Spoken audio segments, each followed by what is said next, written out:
Welcome to G Fun Facts Online, where we dive into the amazing science and tech shaping our world. Ever wondered how we can power our future without harming the planet? Today, we're exploring a tiny giant in the world of clean energy, the electrolyzer. These incredible devices are at the heart of producing something called green hydrogen, a fuel that could revolutionize how we power everything from cars to factories. So buckle up, because we're about to split some water and explore the electrifying world of electrolyzers. So what exactly is an electrolyzer? Imagine a high-tech machine that takes water, yes, good old H2O, and uses electricity to split it into its two basic components, hydrogen and oxygen. It's like a super-powered molecular unzipper. Now, why is this exciting? Well, if the electricity used in this process comes from renewable sources like solar panels or wind turbines, the hydrogen produced is called green hydrogen. Why green? Because making it releases zero carbon emissions. That's a huge win for our planet. But not all electrolyzers are created equal.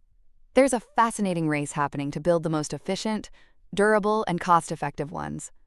Let's meet the contenders.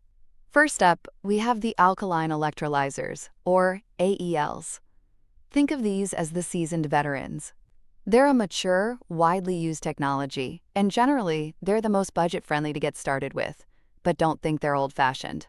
Innovators are supercharging AELs with things like zero-gap cell designs for better efficiency and pressurized systems to cut down on hydrogen compression later. They're even making them better at handling the fluctuating power from solar and wind, crucial for truly green hydrogen. The challenge?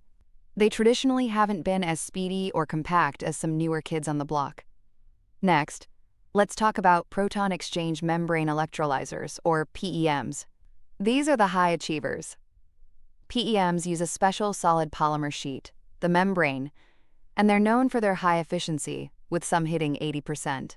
They're compact, respond super quickly to changes in renewable energy supply, and can produce hydrogen at high pressures, which is a nice bonus. The catch? They've historically relied on expensive precious metals like platinum and iridium as catalysts. But here's where it gets exciting. Scientists are cooking up new catalyst recipes, using materials like ruthenium or much smaller amounts of precious metals to slash costs while keeping performance sky high. They're also beefing up the membranes for longer lifespans, aiming for 40,000 to 80,000 hours of operation. That's like running non-stop for almost a decade. Now, imagine if you could combine the low-cost appeal of alkaline electrolyzers with the high performance of PEMs. That's the dream behind anion exchange membrane electrolyzers, or AEMs. This technology is a bit newer, but is already making waves. The big push here is to develop new membranes and catalysts that don't need those pricey precious metals. Companies are already scaling AEM systems up to megawatt class. Some breakthroughs are even hinting at AEMs lasting over 60,000 hours with up to 95% efficiency.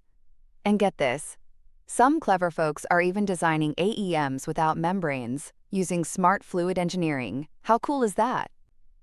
The main hurdle is proving long-term stability at large scales, as it's still a younger technology. Finally, let's turn up the heat with solid oxide electrolyzer cells, or SOECs. These are the high-temperature champions, operating between a scorching 600 to 900 degrees Celsius. They use ceramic materials to do their magic. Their superpower? Incredible system-level efficiency, especially if you can feed them waste heat from industrial processes. That heat actually reduces the amount of electricity needed. Talk about smart. Innovations are focused on making the materials last longer under these extreme conditions and simplifying designs, like with symmetrical SOECs that can even switch to fuel cell mode. The downside? High temperatures mean material stress, and they're not as nimble with fluctuating power as PEMs. Scaling them up is also a current focus. So, as you can see, there's a whirlwind of innovation happening across all these types of electrolyzers. But what are the common goals? First, cost reduction is king. Everyone is working to make these systems cheaper, from using less expensive materials to automating manufacturing on a massive scale. We're talking gigafactories. Second, boosting efficiency. New designs are constantly squeezing more hydrogen out for every drop of electricity. Some advanced systems are even reporting mind-blowing cell energy efficiencies of up to 98%. Imagine that. Third, durability and lifespan. Making these machines last longer means less maintenance and lower costs in the long run. Fourth, scalability. We need tons of these, so building bigger factories and using modular designs that can be easily expanded is key. Fifth, playing nice with renewables. Making electrolyzers that can quickly ramp up or down with the sun and wind is crucial. And finally, advanced materials and system smarts.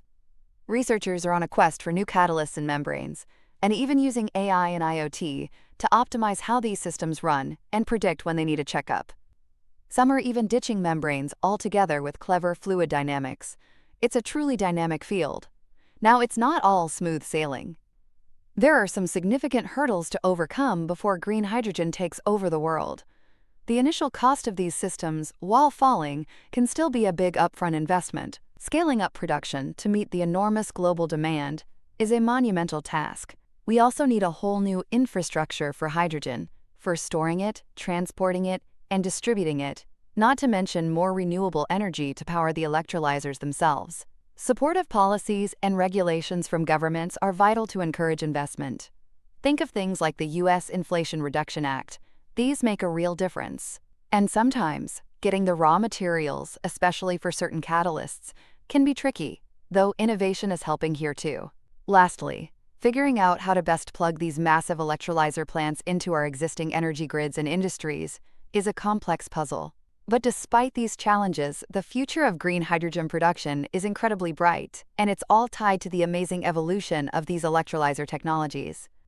The relentless research, innovation, and investment we're seeing are paving the way for electrolyzers that are more efficient, more affordable, and more durable than ever before. These aren't just interesting gadgets.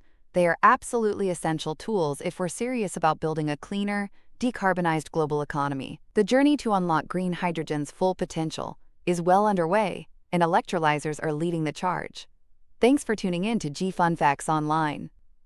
Join us next time as we explore another fascinating corner of science and technology.